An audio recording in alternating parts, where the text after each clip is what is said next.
Realtorlarga murojaat qilmang. 3 ta narsani bajaring. Birinchisi, o'zingiz e'lon qo'ying. O'zingiz sotishga harakat qiling.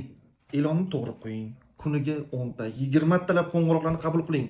Shu qo'ng'iroqlar ichida 10 tasi har xil odam bo'ladi. Bittasi muloyim, bittasi qo'pol muomalada bo'ladi. Muloyim muomala qilgan hamma informatsiya to'liq berasiz. Oxirida qarabsizki, u ham realtor bo'lib chiqadi. Telefon qilganlar orasida bittasi naqd beraman, hozir beraman, lekin 50% beraman deb aytadi. Yana eng maza joyi bor-u, uyingizga tinimsiz mehmonlar, xaridorlar, qarabsizki 4 ta kishi, unisi bitta xonaga, unisi bitta xonaga, siz uni tanimaysiz. Birinchi marta ko'ryapsiz. Kim u, nima u, xabaringiz yo'q.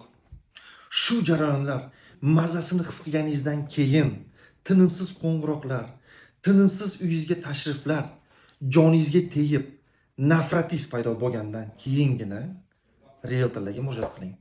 Biz siz uyingizni tez va yaxshi narxga sotib beramiz.